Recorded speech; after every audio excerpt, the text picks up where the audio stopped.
Um, Jai Jinendra and welcome everyone to today's session on the adult class. We have been talking about the Uttaradhyana Sutra this term. And welcome to Purvi Ben, Tushar Bhai, Shilpa Ben and Kruti Ben. Before we start, if I can ask Hinaben to do the Nauka mantra, please. Thank you, Nilesh Bhai. Om Namo Arihantana. Om Namo Siddhanam. Arhanto ko naman hai. Shri Sito ka sumiran hai. Om Namo Arihanam. Om Namo Vajayanam. Namo Loe Sarva Sahunam. Eso Panchanamakaro. Sarvapavu Pranasano. Mangalanancha Sarve Singh Paramam Avai Mangalam Paramam Avai Mangalam.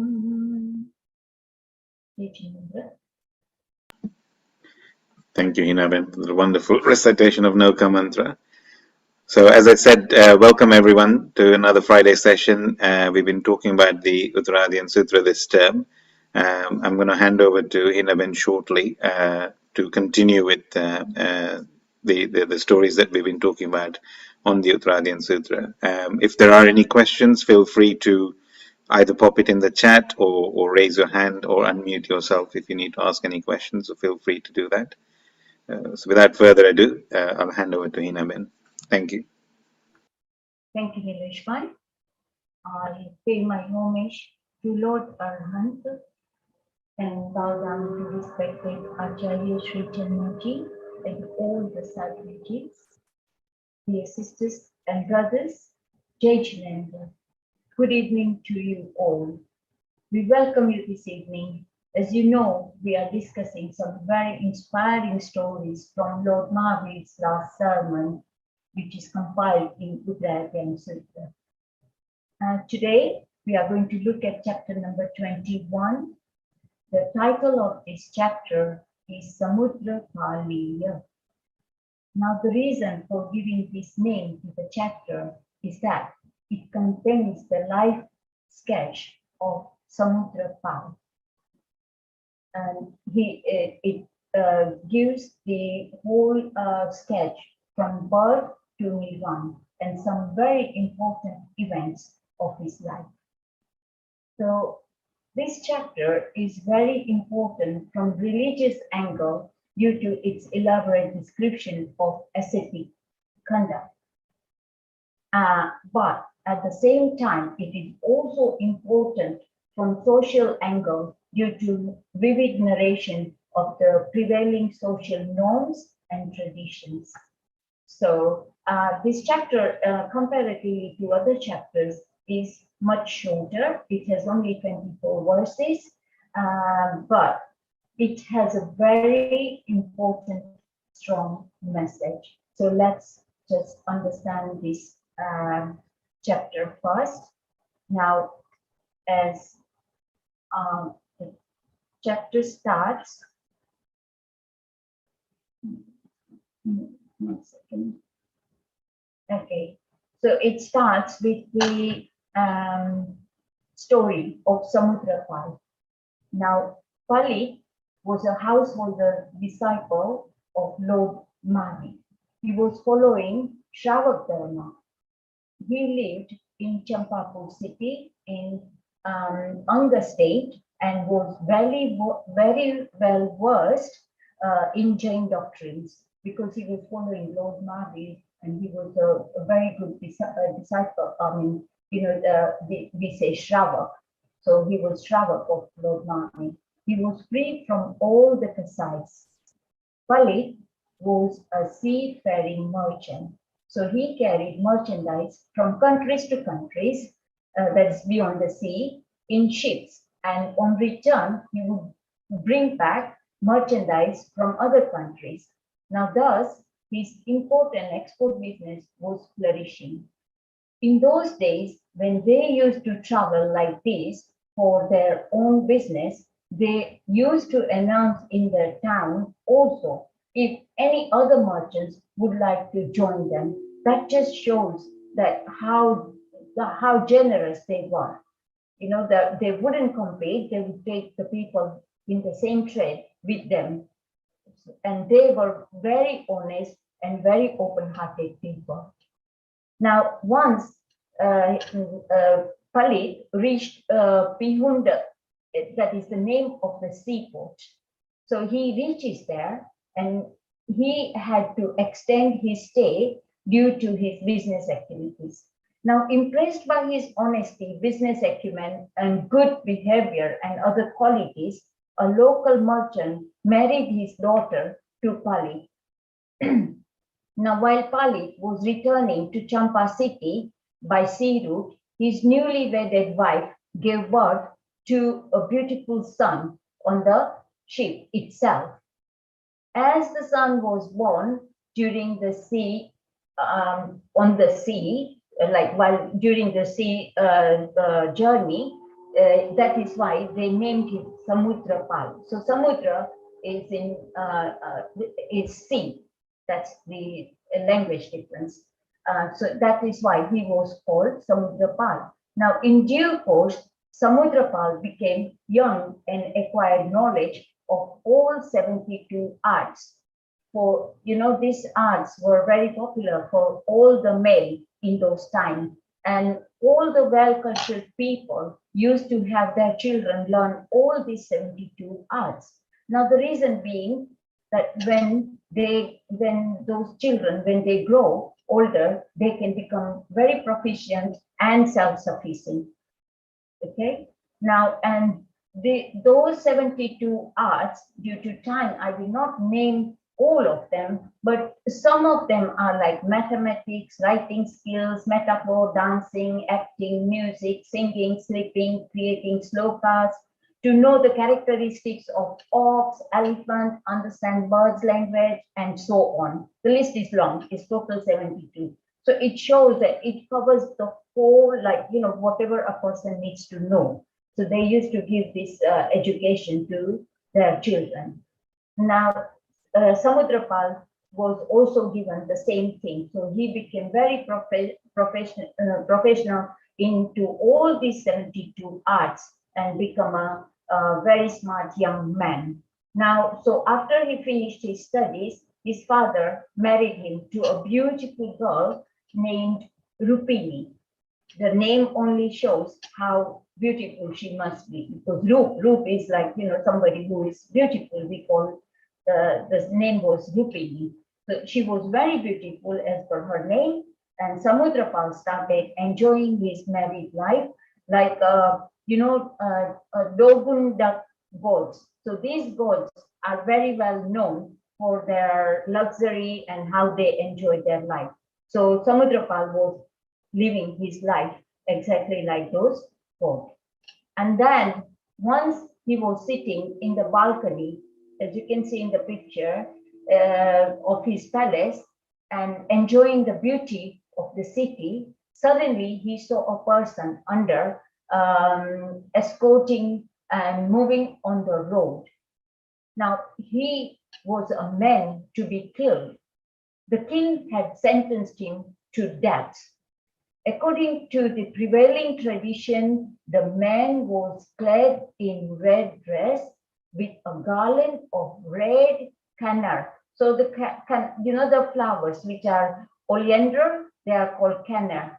And so he was wearing a garland of those flowers, which doesn't have any smell or anything, and they're not that beautiful looking either. So he was wearing the garland of those flowers around his neck, and body besmeared with red sandalwood paste, which is very like, it doesn't smell that very good. So the sandalwood paste was rubbed on his body as well. And the escorting guards were making announcement of his crime while leading him to the place of punishment. So this was a norm in those days. If somebody commits a really bad crime, then they would do like this. Why would they do that? Because they want to pass the message to the rest of the town people that, look, if you commit the crimes like this, you will also be hanged to death. And that way they used to prevent more crimes in the city. Now, Samudrapal at once understood that the person was hardened criminal and was being punished for his crime. He was suffering the consequences of his evil deeds. And as soon as he saw this man, now Samudrapal, his train of thoughts on the process of crime and punishment, as well as actions and their fruits, went deeper and deeper. He thought to himself, we both look alike, we both have the same build, yet I'm on a comfortable bed and he is on a donkey. I am wearing a golden necklace and he is wearing that Karani necklace, that is mala.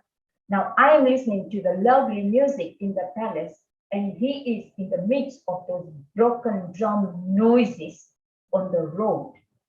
Now his eyes were begging, please let me go, please let me go. He was begging to be escorted and have tied him, the escorters have tied him with a chain. People are watching him, but no one can free him. Soon he is going to be hung and the body will drop dead. All the things he did wrong for the family or for even himself, and now he has to go on his own accord because this is what he did. This is what he was going to get the punishment for. Now, Samudrapal is thinking, there is this person and there I am. I am in the same scenario just because of few faults he has to go through this. What will happen when we have to bear all the fruits of our karmas? Because there are some fruits of karma that we do not see it there and then. This is in the mundane life, we can see everything and a person can be punished, but there are so many other things that we do. We bind so many karmas and we can't see the fruits of it, right? So he thought to himself that what about all those karmas that I'm binding and I don't even know what fruits I'm going to get. So he thought, oh no, I don't want to waste this life. Really, I'm not a happy, but I'm just living in that happy sansari happiness, not the real happiness, and getting more tangled into affections and so-called love. So thinking like this, he closed his eyes and he thought for a minute, and then he realized his pure soul. This happens just for the fraction of moment, but he realized it, and that was the very, very positive thing for him. So at that minute, he realized that he's wasting his life, he's wasting his time. So he became very anxious to share the bondage of karmas. He understood that indulgence in mundane pleasures will further strengthen the bondage of karmas. Feeling of craving for liberation and detachment started surfacing in his mind. He decided to practice ascetic religion, and after taking permission from his parents, which whenever somebody wants to accept the ascetic life, they have to take the permission of their elders or their parents or whoever is there. As you know, even Lord Mahavir had to take the permission as well. So, and it is very important. So he went and got the permission from his parents, and he got initiated. Now he decided to observe faultless ascetic conduct and live the materialistic life. So this is the story, but so what are the norms that he had to follow to live ascetic life? Now, most of the slokas out of 24, like, about 18 of them are only how the ascetic should stay in their ascetic life. But here I have just pointed it out few, and also I have taken, I have just shown them in a very short form. But if you read Uttaradhyana Sutra, it is at length, and you will understand them all. And it is so beautiful. And by me putting this into a simple manner, in some of the things we can, in our day-to-day life, we can also follow until we follow the ascetic life. And so to live ascetic life, of course, they all have to take 5 Mahavrats, which we all know. But as a householder, we can take 12. These are secondary vows, but this will be the start. Yeah.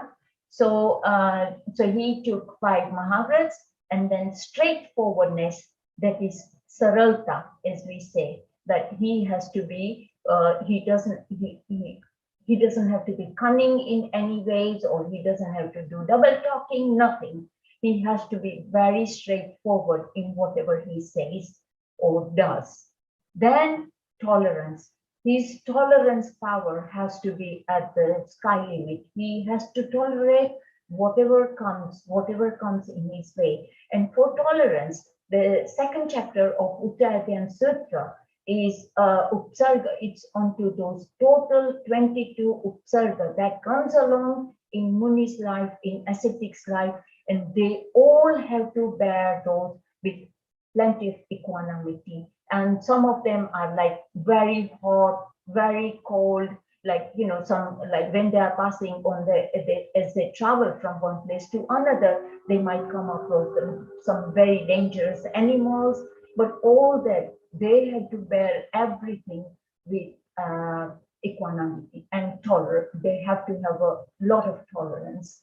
And egoless, of course, they have to be nirabhimani, as we say. They do not have to have any sort of ego, and especially ascetics, they have a lot more knowledge than us. But again, if that comes in their ego, that is it ruins their life. Okay, and then non-attachment. So anashakti, non-attachment towards a lot of things, but especially when the life before they take the life of ascetic, they sometimes still have that attachment because they are parents, they are brothers, sisters, everything. So not only that, but the attachment of even the places, because when they travel, they go to one place which is much more comfortable than the other places. So, but they still have to keep on moving. That is their norm. They have to keep on moving. Now, and then equanimity in condemnation and appreciation. So somewhere when they teach religion or whatever they preach, some people are going to really hate them, some people are going to really appreciate it, but they have to be really in very good equanimity to all that scenario. Yeah. So ninda or prasansa, whatever, sambhav in everything. Yeah. And then the friendliness towards all the living beings. Of course, we know ahimsa is our first and foremost Mahavrat. So any living being, they have to have the friendliness towards all the living beings. Then solitude, that is accountability. Of course, if they want to progress on their spiritual life, this solitude is very, very important. They don't want to get disturbed. That is the only way they can do their sadhana. Yes, so that is very important. They don't always have to be in the midst of lots of people or in a big city or anything like that. And that apathy, that is Satat apramatta. So what is apramat? Pramat is somebody who is active all the time on his religious journey, but apramat. So he's lazy. Lazy not in the sense how we say lazy, but lazy in progressing on the spiritual path. So these are the things that he followed. He followed them strictly, and he became a true ascetic. As I said, I have just like given you the glimpse of it from the chapter, but if you read it, it is very much at length. So by following and worshipping all these virtues, he succeeded in living Muni life and respectively eradicated all his karmic bondage. Now destroying both merits and demerits, being steadfast, that is in restraint, being steadfast in restraint and free from all fetters, ascetic Samudra path, swaying the relentless flow of the ocean of worldly existence with the cycle of rebirth and attained liberation. So it is just that one incident happened and he took this path. Now, as we go further in this, before I go any further, I would like to pose a question to all of you, and I definitely want you all to participate in this discussion. So let us think about this question, that why did Samudrapal decided to take the ascetic path just after seeing that criminal? I'm sure you must have seen this criminal before in his life, but why did it happen just then? And so far, all the stories that we have been looking at, if I name some of them, like the last one we see last week was Sayyati Raja, that he was hunting for a long time, never changed. But one time, by the preaching of that sadhu, he realized how damaging it can be to do hunting and make others fearful. So suddenly that moment he just changed, it just changes his life. Same way Nami Rajarsi, that he was in such a pain. I'm sure he has been ill so many times before, but this time when he was ill, he decided that if I ever get better, I would take the ascetic path. In the same way, Ishukarya, Mrugaputra, by just watching a sadhu passing by, and they decide that, yes, we want to take this path. Again, Anathi Muni. So all this, in all these stories, we have been listening and looking at it, that something happens in their life and they change. They change their routine, they change their life, and they take the ascetic path.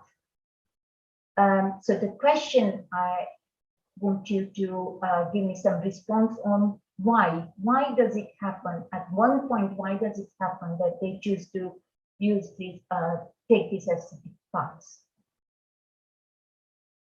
I'm going to give you a couple of minutes and wait for the answers, please.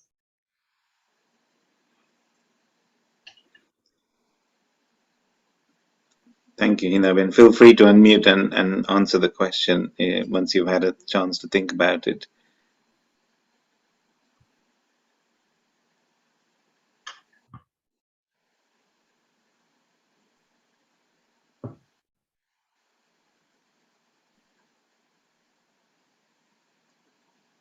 Guess whilst we're waiting, Hinaben, thinking from my perspective, is it that some trigger event needs to happen? So whilst there is that understanding in the soul, but it's covered, and at some point there is a trigger that makes that person think in a different way at that point, and in this instance it was that trigger at that point in time.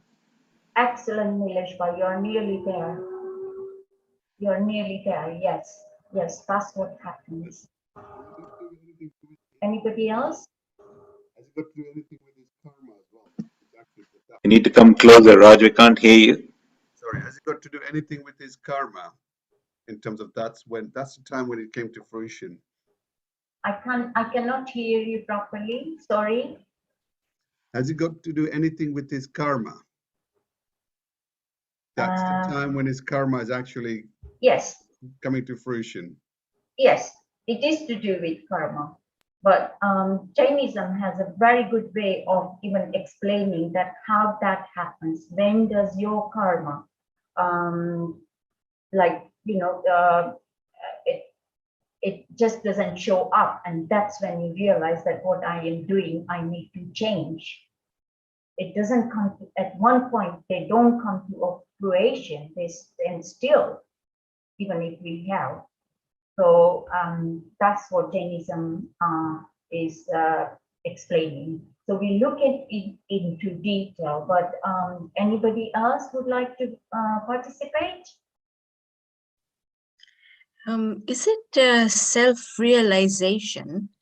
It's when he sees the criminal walking, and he suddenly realizes that you know, since he's living his life the way he is enjoying his life, he thinks that he suddenly realizes that I better start thinking about it now, start improving, like start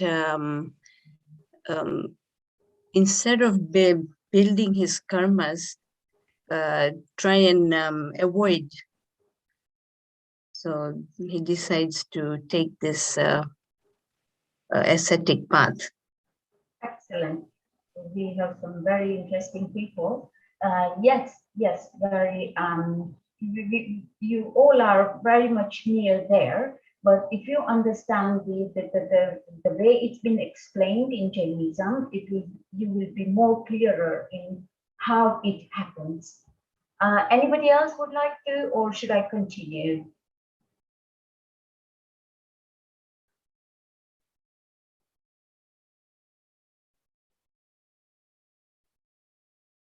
Okay, so all of you were nearly there. It is so true. But how does that happen? When does our karmas, they sit down and, like, you know, we come to that realization is we can understand by understanding these two words in Jainism, that is substantive and instrumental cause. So I don't know if you're aware of these two words, upadan and nimit.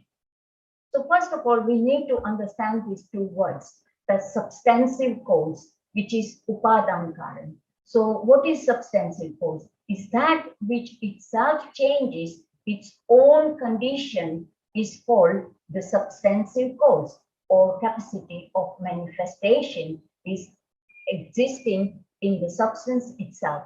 This is known as upadan karan. So if, in simple words, if I say our soul has that capacity, our soul has plenty of capacity, but it's been covered with our karmic bondage. Yeah. So here is the same. The cause, it has that capacity, but due to karmic bondage. Yeah. But this is what happened. Instrumental cause. Now, when that karmic bondage goes down, or it, as we say, like shayopsham thai, either it goes down completely, or it or for the moment it just sits down. It doesn't come to operation. So that is instrumental cause. So when that doesn't come in our way, our karmic bondage, that's when the instrumental cause happens. So that which does not change. So nothing changes. It must have happened before, but its own condition, but also the soul's own condition is such that upon this, the instrumental cause comes and you change suddenly. So these are the two causes that one needs to understand properly: instrumental cause and substantive cause. Yeah. So in the case of this story, Samudra's upadan was ready, therefore the nimit worked. So here what I'm trying to get to is that this upadan is something that we need to work at. Our Purusharth has to be there all the time. Then only the Upadan, we are ready to perceive something, to absorb something. So, Samudrapal's thoughts, his mind, his thinking, everything must have been so clear, so pure, that over the lives and lives, he must have been thinking that way. So his Upadan was all ready, he was all ready to absorb the reality, that what is the reality. And this is why what I was trying to say is that we are going to look at it in a bit more detail. Like here, I'm going to give you that example of this as per picture, that in the making of earth and pot, earth is the substantive cause, and we, stick, and the pot maker are the instrumental causes. Yeah. So in the emergence of the making of pot, substantive cause is earth. From that aspect, making of pot is the object, and potter wheel, etc. are conventional causes. Yeah. So conventional is substantive cause. Now, the same of making pot from the point of view of conventional cause is the change condition of the substance. Yeah, so like a soul. So these are just two aspects of the same phenomenon. Conclusion is that in the earth and pot, the relation is of upadan, and in pot maker and pot, the relationship is of nimic. Now, for activity, the eligibility at that time of substance is called upadan. Upadan means the natural capacity of the substance. As I say, the soul has the natural capacity, but is covered. Now, during the activities, the instrumental other substance is called nimic. Nimic means presence of suitable, favorable other thing. This can be there all the time, but it has to be when we are ready to perceive that. Yeah. So let us understand this phenomenon from another example. Like let's apply this concept of substance or conventional cause in necklace and the right fate. Okay. Now the substance gold is the power of the self, and necklace is the desired manifestation. Fire, goldsmith, and others are conventional causes, and necklace is the new condition. In the same manner, the soul substance or the attribute of faith is the power of self, and right faith is the desired manifestation. So the removal of perverted faith or karmic matter is the instrumental cause, and right faith is the changed state of faith attribute. Now, because a person does not have a correct knowledge of the instinct power of the soul, the self, and the conventional causes of its manifestation, he throws the blame of his guilt onto the conventional causes and wants to remain innocent. Now, the soul cannot be free from unhappiness and grief by throwing the responsibility of its own delusions and attachments and aversions on the karmas. In such a state, we lose the capacity of find our own truth and to see within us. So for looking within or for self-realization process, we have to remove our drasti. We have to change how we look at the things, and we have to change the drasti from nimic. We don't have to wait for the nimic and concentrate on upadan, which is very, very important. All this knowledge you are acquiring is only because of your upadan. See, you come to the class, it's only because your upadan. This preaching or sermons are only nimic. Guru, scriptures are nimic only. This should be understood very well. The other example is you when take we always say you can take the horse to the water, but you cannot make the horse drink that water. So same scenario.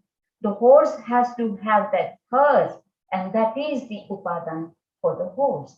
This concept is so very well explained by Acharya Yasaji Maharaj. So let's just listen to her, how she is explaining the whole this substantive and instrumental cause. Nilesh, why can we please hear that? Yeah, if you stop sharing, Hinaben, I'll share the screen. Yeah, sure.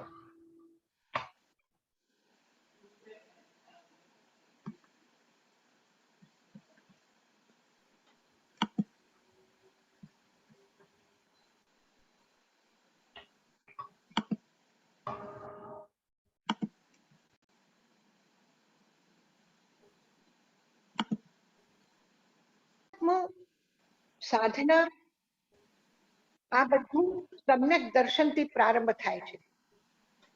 સમ્યક દર્શન એટલે શું?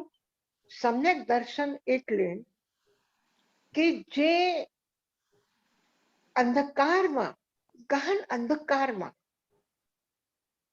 જે એક યાત્રા અનાદિકાલથી આપણે કરી રહ્યા છીએ, એમાં એક પ્રકાશ જોવા મળે, અને જે પ્રકાશ મળે છે, જે જ્યારે એ જે સ્થિતિ છે એ સમ્યક દર્શનની સ્થિતિ છે. હવે આ પ્રકાશ જે મળ્યું છે, આ કેવી રીતે મળે, કયા કારણથી મળે, અને એ મળ્યા પછી એની શું અવસ્થા છે,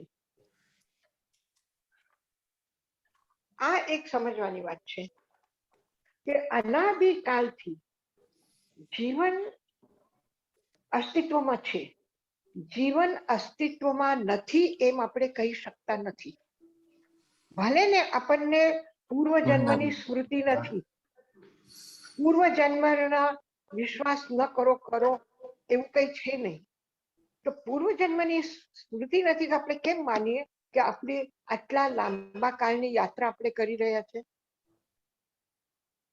તો જે યાત્રા આપણે કરી રહ્યા છીએ એનું કારણ છે કે જળ અને ચૈતન્ય આ સંપૂર્ણ સૃષ્ટિના બે તત્વ છે, અને એ કોઈ દિવસ નષ્ટ નથી થતા. આજે વિજ્ઞાન પણ આ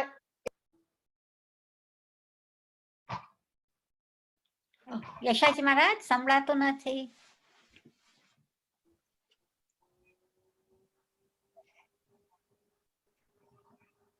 આપણે કહીએ કે આ સંસારમાં બે તત્વ અવિનાશી છે, એ કોઈ દિવસ મટતા નથી, સમાપ્ત થતા નથી, એનો વિનાશ નથી, અને વિનાશ નથી તો એની ઉત્પત્તિ પણ નથી. આ બે તત્વ છે જળ અને ચેતન. તો ચેતન પણ અવિનાશી છે, એનો મતલબ છે કે એ અનાદિકાલથી બરાબર યાત્રા કરી રહ્યું છે. હવે આ યાત્રાનું કોના સાથે કરે છે, કેવી રીતે કરે છે? તો જળનો સાથ લઈને, જળ સાથે રહીને એ યાત્રા કરે છે. કારણ કે આત્મા અરૂપી છે, આત્મા અમૂર્ત છે. એ આત્મ દ્રવ્ય એકલો વિચરણ કરી ન શકે, એકલો કોઈ કારણ વગર કોઈના સાથે રહી ન શકે. એટલે ચેતન જળ સાથે રહે છે તો એનું પણ કારણ છે, અને ત્યારે જ એ રહી શકે છે. જ્યારે એ જળથી અલગ થઈ જશે તો પછી એની પોતાના અવસ્થામાં રહેવાની જ એક સ્થિતિ હોય છે. આ કર્મથી કોઈ જન્મ મરણ મૃત્યુ આ કાંઈ નથી, એક શુદ્ધ વિશુદ્ધ રૂપ છે, બસ એટલું જ છે. તો એ વિશુદ્ધ રૂપમાં આવવાનું ક્યારે શરૂ કરે છે? આ સંસારને અટકાવવાનું કામ એ ક્યારે શરૂ કરે છે? કે જ્યારે એને સમ્યક દર્શન પ્રાપ્ત થાય છે. જ્યાં સુધી સમ્યક દર્શન એને પ્રાપ્ત થતું નથી ત્યાં સુધી એને ખબર પણ નથી કે હું જીવ છું, હું યાત્રા કરી રહ્યો છું, હું જળ સાથે છું, જળ સાથે મારા સંબંધ છે, અથવા જળ પોતાનું કામ કરીને નીકળી જાય છે, પછી બીજું જળ આવે છે, એના સાથે એ કાર્ય કરે છે. એને કાંઈ ખબર નથી, એક અજ્ઞાતમાં યાત્રા કરે છે. પણ એ જ્યારે ખબર પડે એ સમ્યક દર્શન છે. અને એ સમ્યક દર્શન કેવી રીતે થાય છે? જેવી રીતે એક ઘણો ઊંડો તાલાબ છે અને ઉપર એકદમ કાઈ આવેલી છે, નીચે અંધારો છે, અને અંધેરામાં આ જલના આશ્રિત થઈને જીવ રહે છે. મેંઢક છે કે એ છે કે જે છે એવા ઘણા બધા જીવ છે. ત્રસકાય પણ છે, વનસ્પતિકાય પણ છે, પૃથ્વીકાય પણ છે, અપકાય પણ છે. અને એ એના અંદરમાં રહે છે, પણ એને કાંઈ ખબર નથી એના અસ્તિત્વની, એના જીવનની, એની બહારના દુનિયા સાથે એને કાંઈ ખબર નથી. કારણ ઉપર કાઈનો એવો પડદો આવેલો છે.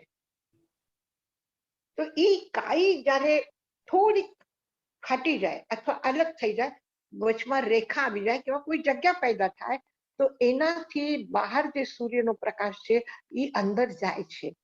અને લોકોને એવું લાગે છે કે અરે રે આ શું કેવું છે. પછી એમાંથી કોઈ જીવ ઉપર આવે, મેંઢક આવે, કોઈ આવે, જુએ આ કેટલું મોટું વિશાળ સંસાર છે. તો એવી જ રીતે જીવની અવસ્થા છે કે એ એવા અંધકારમાં, અજ્ઞાનના, મોહમાં એમાં રહેલો છે કે એને કાંઈ ખબર નથી પડતી. પણ જ્યારે એને એક બહારની પ્રકાશની કિરણ મળે ત્યારે એને એક અદ્ભુતતાનો અનુભવ થાય છે. એ પ્રકાશ મળવાનું ને અદ્ભુતતાનો અનુભવ થવાનું આ છે સમ્યક દર્શન. તો એ સમ્યક દર્શન કેવી રીતે થાય છે?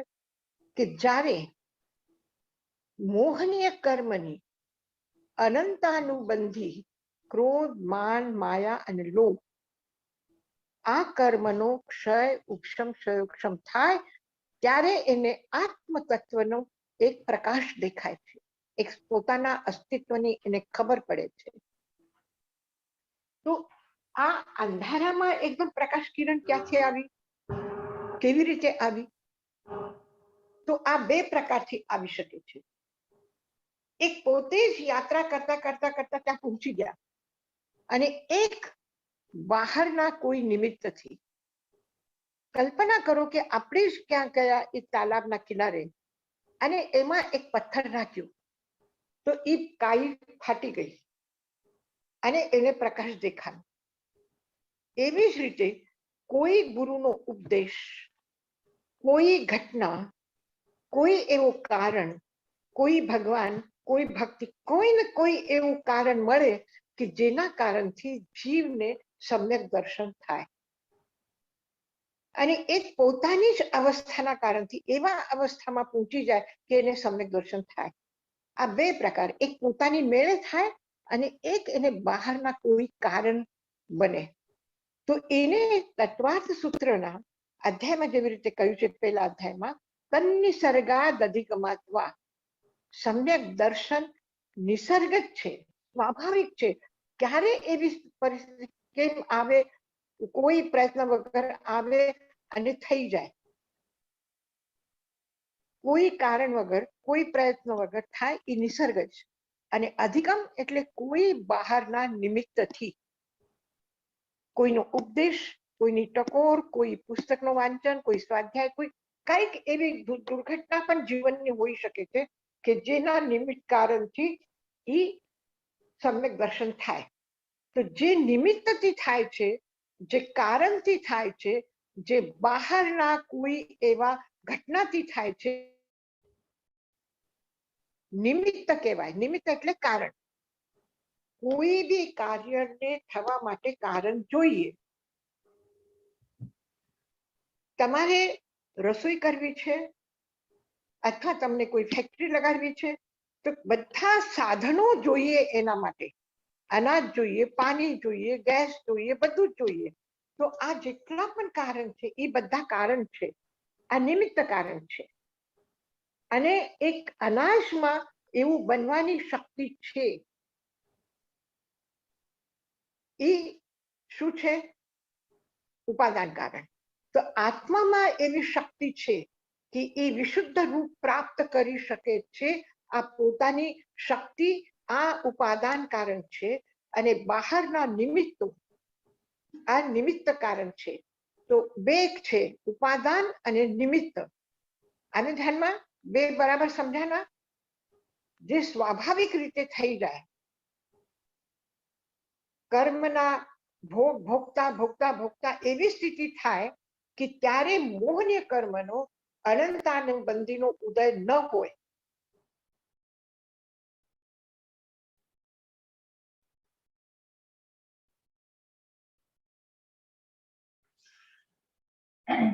So, ઉપાદાન કાર્ય અને બહારનું જે નિમિત્ત છે એ નિમિત્ત કારણ. હવે પ્રશ્ન છે જો આત્માની તૈયારી ન હોય અને બહારના બધા કારણો મળી જાય તો થઈ શકશે સમ્યક દર્શન? નહીં થાય.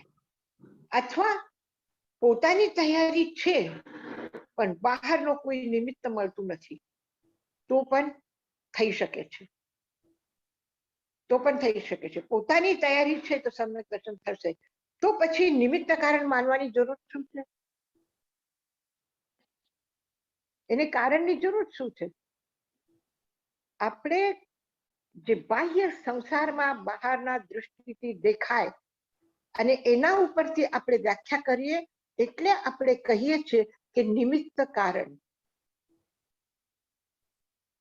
હવે એવું કઈ પ્રસંગ બને અને તમને લંડન થી ઇન્ડિયા આવવું પડે, પછી તમે વિચારો કે ઘણા દિવસથી મન હતું આવું આવું આવું પણ કોરોનાના કારણથી નહીં આવી શક્યા અને હવે કોરોનાનો મટી ગયો તો હવે આવીએ. તો આ શું થયું? જો તમારી આવવાની તૈયારી છે તો આ નિમિત્તને એટલું મહત્વ આપવાની જરૂર શું છે? શું જરૂર છે? તો કે બરાબર કઈ જરૂર નથી, પણ કારણ વગર કાર્ય થતું નથી. કારણ કાર્યમાં પરિણત થાય છે એટલે કારણ વગર કોઈ કાર્ય ન બની શકે. કારણ જોઈએ જ પ્રત્યેક કાર્ય માટે. તો પછી નિસર્ગ જ કેમ થાય? કારણ ન જોઈએ તો ત્યાં એવું છે કે આપણે કહીએ છીએ કે નિસર્ગ જ સમ્યક દર્શન જે છે એમાં કારણ નથી, ઉપાદાન છે. પણ ખરી રીતે જોઈએ તો એમાં પણ કારણ છે, કારણ કે કારણ વગર કાર્ય થતું નથી. હવે એ કારણ શું છે? બહાર જે આપણા બુદ્ધિથી વિચારીએ કે આંખોથી જોઈએ કે સાંભળીએ એ બધું બહારના જે નિમિત્તો છે, મંદિર છે, ભક્તિ છે, પૂજા છે, ઉપદેશ છે, ભગવાનની વાણી છે, શાસ્ત્ર છે, ગુરુ છે, મિત્રો છે, આ બહારના જેટલા કારણ દેખાય છે આ બધા કારણ બહારમાં દેખાય છે એને આપણે સમજીએ છીએ, અનુભવ કરીએ છીએ અને વિશ્વાસ થાય છે કે આ કારણથી આ થયું. જેવી રીતે કોઈ ફ્રૂટને પકાવવા માટે અમુક અમુક કેમિકલ એવા વાપરે છે કે જેનાથી ફ્રૂટ પાકે છે.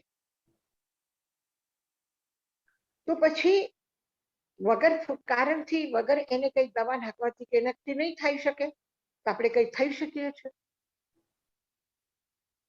ઝાડ ઉપર પોતાની મેળે ફ્રૂટ પાકી જાય અને એ જ એને આપણે કચ્ચા તોડીને પછી એમાં કઈ એવું નાખીએ કેમિકલ અને પછી લગાવીને એને દબાવીને ઘાસમાં દબાવીને કે કાગળમાં વીંટાળીને કે માટીમાં દબાવીને રાખીએ પછી એ પાકે. તો એ નિમિત્ત કારણ છે, એ ઉપાદાન છે, પણ એ ઉપાદાન પાછળ પણ કારણ છે, એ આપણને દેખાતું નથી. તો એવી જ રીતે બહારના કારણ દેખાય છે એ નિમિત્ત કારણ અને અંતરંગ કારણ જે છે એ કારણ કયા છે? મોહનીય કર્મનો જ્યાં સુધી ઉપશમ ન થાય, ક્ષયોક્ષમ ન થાય, ક્ષય ન થાય ત્યાં સુધી આત્મભાવ પ્રગટ ન થાય. Nilesh, why we can stop it for a while? Okay, so there, Yasaji Maharaj, I hope you all understood, but if you have question, you can ask. She gave some very good example of algae that, how that sometimes breaks and the frogs and everything which is living underneath in the sea they can see the light. Light is always there, but that reason happened. So this is one example she is giving. Now, the very interesting thing she is saying that we say nimit when that nimit happens, but you know that nimit, when does that happen? It happens all the time. When our soul gets rid of its four kashais, as we say, man, maya, lobh, krodh, anger, deceit, greed, ego. When that finishes in our soul, that pure soul, when that is ready, then anything happens, we can take that as nimit. Now, that nimit is also called the inside nimit of our soul. See, sometimes something happens, so we say that nimit that happens, we can see it. But when when all our ego, deceit, everything finishes, our karmas, they finish, and then the soul becomes pure. So that in itself is also nimit. That is what Yasaji Maharaj is trying to say. So nimit is always there, but as she explained in Uttaradhyayana Sutra, there is this gatha that is called Tannisargada Digamadava. So sometimes this happens just by somebody preaching us or by somebody teaching us all about the religion, or sometimes it just happens. It just happens to us. But that happens because over so many lives, we have been learning that. We have been preparing our soul towards it. And that is why it happens. So it happens. It looks like it automatically happens, but within ourselves, it has been happening long time. That is what Yasaji Maharaj is saying. That and so this upadan, all we need to work at, is to prepare our upadan, be ready to perceive, and just that, you know, the more we try to get rid of our kashais, that is the important thing, then automatically the soul will be ready to accept, to absorb whatever is happening, and then we get samyak darshan to even to know the reality. Samyak darshan is the first step. So even to have samyak darshan, to know the reality, samyak darshan is the first step. And once we have samyak darshan, then this upadan is there, and that is why whatever happens, that is nimit, we accept it, and that is how our soul progresses. So I think I would like to stop my talk for today. If any questions, I'm ready to answer. Anything else? Yeah, I think Raj has got a question. It seems to me that what the story, Samudra Pal's story says is, you need a trigger. Yes. That will then, you know, that will then get you the Samyak Darshan, which is the first step. And all of us essentially are waiting for the trigger. No, that trigger is not important. Samyak Darshan only comes when our karmas are at the nil fruition. Maybe that can be for a moment, or it can be forever. Yeah. So to happen that, to have that is like you have to have that. Actually, it is the quality of our soul. It is there, but it is covered. So now the more karmas we destroy, then it will come up automatically. Now that trigger does not have to happen. That is what exactly Yasaji Maharaj said, that nimit is not must, upadan is must. But if you look Nimit at, vagar upadan thai. I get it, that, but if you look at all the stories in Jainism, pretty much every story has a nimit, right? That, you know, if you even Mahavir Bhagwan, even the Buddha Bhagwan, if you look at that, right? And you mentioned a lot of them, right? There was always a trigger that convert people to say, right, this is not the right way. This is, Samyek Darshan, right? There's something happens. And it's constant in all the stories. Yes, it is because only the stories that we know. We know all Tirthankars. Do we know all Kevalis? Right. We don't. We don't even know their name. There are so many more Kevalis than Tirthankars. But we don't know them. Yeah. So we only know when things have happened in their life. We only know those stories. But there are so many stories that so many souls have achieved Keval Dhyan as good as Tirthankar Bhagwan, but they have not bound that Tirthankar Nam Karma, and that is why they have not become Tirthankar, and that is why we don't know their story. Is that clear? And I guess, Hinaben, just adding on to that good example that Yashaji Maharaj gave there about the algae covering the pond. Yes. It can either someone throws a stone so that there is sunlight, or something happens, the wind naturally breaks the algae to get. So I guess that's what she was trying to say. I guess the question for me though is, she was talking about there's this internal nimit and external nimit. Yes. In a sense. So how is the internal nimit? Are you saying that as our lives go on and we shed those karmas, the internal nimit will just become the upadana effectively, is what you're saying, right? Exactly. Our soul itself becomes upadana because it's become purer. Yeah. And that is why it gives us that rise. And we realize more and more things. We realize the reality. So that in itself is internal upadana, internal nimit, that our soul only has become purer. Am I clear? Is it? Yeah, no, that's very clear. Thank you. Okay. Any questions, anyone? Anybody else?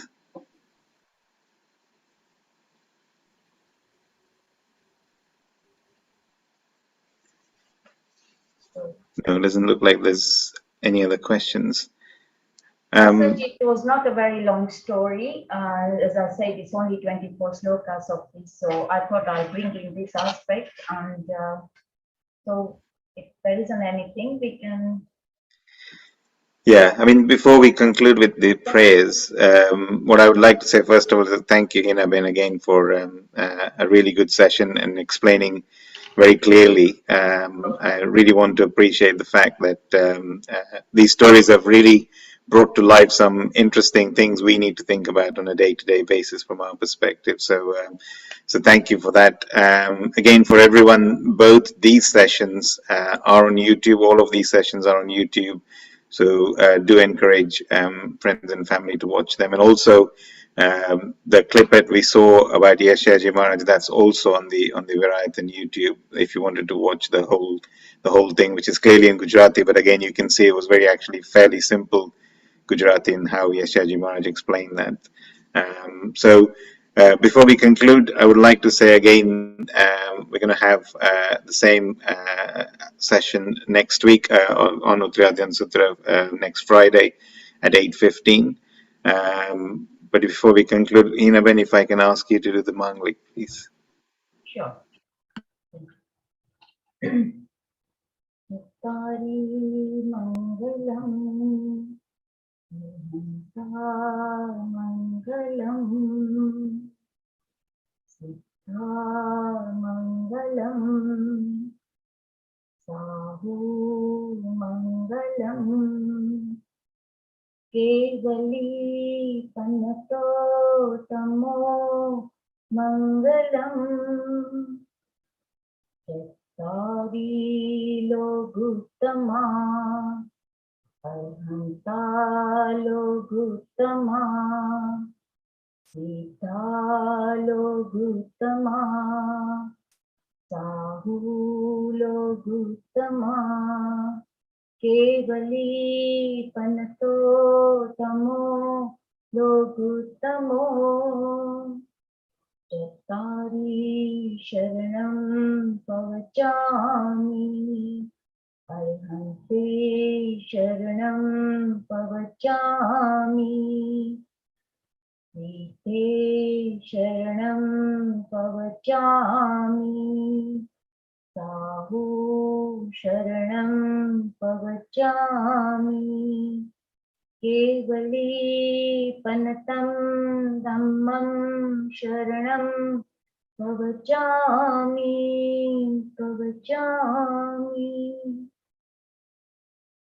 I thank you all for listening to me, and I'm saying Michami Vikram if I have said anything against Jean Agya.